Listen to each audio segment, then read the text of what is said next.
After that breaking news, King Charles III officially becoming king. This is a live look right now at St. James's Palace, where the public ceremony continues this morning just after 10 a.m.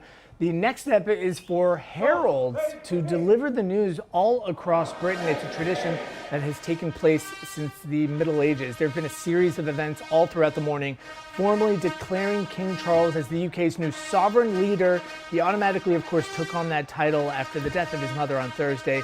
But now that transfer is becoming official. Just moments ago, we were showing you live here on Local 10, King Charles III approving an order declaring the day of Queen Elizabeth II's funeral a public holiday. Keep in mind, that funeral has not been announced just yet. The plans have been in the works for a very long time leading up to this point, but now we are starting to see the process moving forward after that. Right, and so what you're taking a look at now, we have the trumpets, which actually are marking King Charles' arrival here.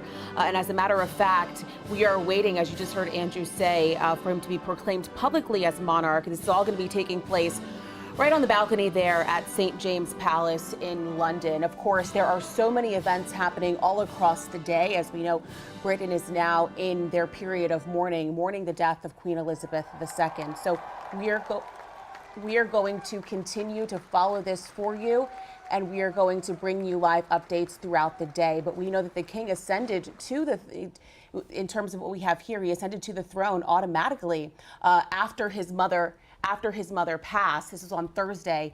And earlier this morning, a number of high-ranking British dignitaries gathered for the formal proclamation. This is the first time this part of the royal process has been broadcast on live television. Now, King Charles making his first live address to the public. This was yesterday. Take a listen. And in carrying out the heavy task that has been laid upon me, and to which I now dedicate what remains to me of my life, I pray for the guidance and help of Almighty God. He also spent some time speaking about his mother's 7 decades of public service. One of his first official acts as king was signing that order declaring Queen Elizabeth II's funeral as a public holiday. A date for that ceremony, again, has not yet been announced. But as Alex mentioned a short time ago, the UK is now in a 10-day mourning period. Queen Elizabeth II expected to be laid to rest within the next 2 weeks. Local 10's Nicole Perez has traveled to London ahead of the funeral. She has more on what's next for the new king.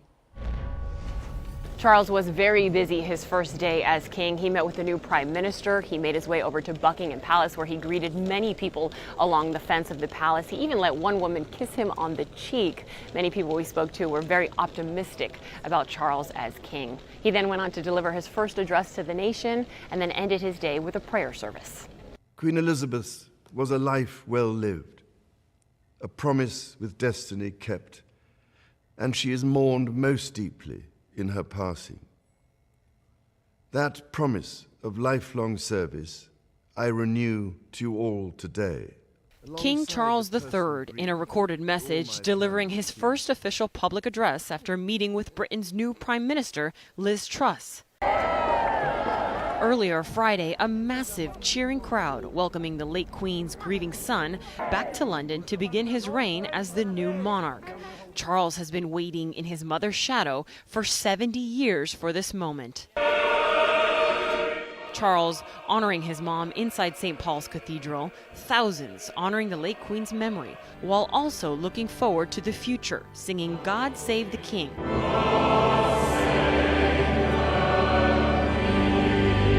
I think that he's done huge things for this country with the Prince's Trust and all the many different charities he's founded, and I think he'll really come into his own. Actually, it's not easy living in the shadow of a woman like that for your whole life.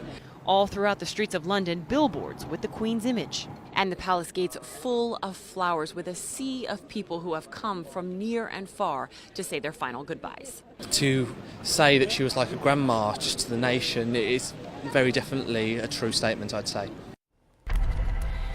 And we are going to take you back out live now. This is at St. James Palace in London. That is where King Charles III is actually meeting right now. And as a matter of fact, as we just told you a little while ago, he has been formally proclaimed as the UK's new monarch. We know We've heard him yesterday as well as today, continuing to honor his mother.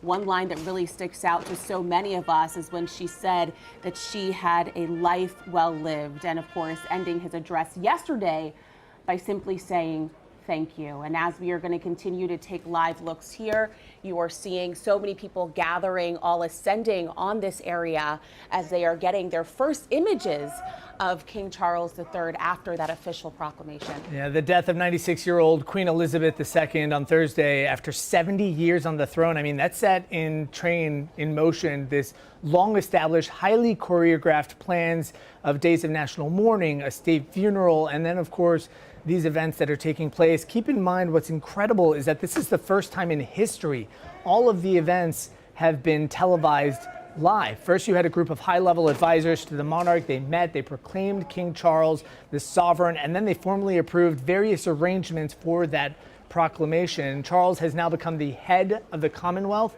It's an association of 56 independent countries, 2.4 billion people for 14 of these countries, as well as the UK. The king is, of course, head of state. Of course, the symbolic high point of the ascension will be the coronation, where they actually take the crown, they place it on his head, but that's expected to happen much later on, not today or within the next couple of days. And we know that shortly after this, and again, this is something that's going to be rolling throughout the day, but we know that the king is expected to meet with the prime minister as well as many other events that are going to be taking place across the day. And what you're actually taking a look at here, we have the trumpets marking that King Charles, that declaration there, and he was actually on the balcony a little bit earlier. And what you're going to continue to see across the day as well, we know that the royal gun salutes will be taking place all across the country as we continue on with these festivities, but also this period of mourning. All right, so there is a lot going on in London today. Local 10 has got you covered as well. We've got our own Nicole Perez. She is in London. She's going to be live throughout the morning here on Local 10 News as well, as we've continued to cover these historic events unfolding live on air right now. And, you know, we were just talking about those gun salutes a little while ago. This is actually, you're taking a live look at one of the images now. We know this will be happening, as a matter of fact, in 4 countries that make up the UK, and it will be happening across the day. So, of course, stay with Local 10. As you just heard Andrew say, Nicole Perez is live in London. She's going to be bringing us live reports across the morning. So make sure you stay with us for all of that as we continue to bring you coverage. We'll be right back.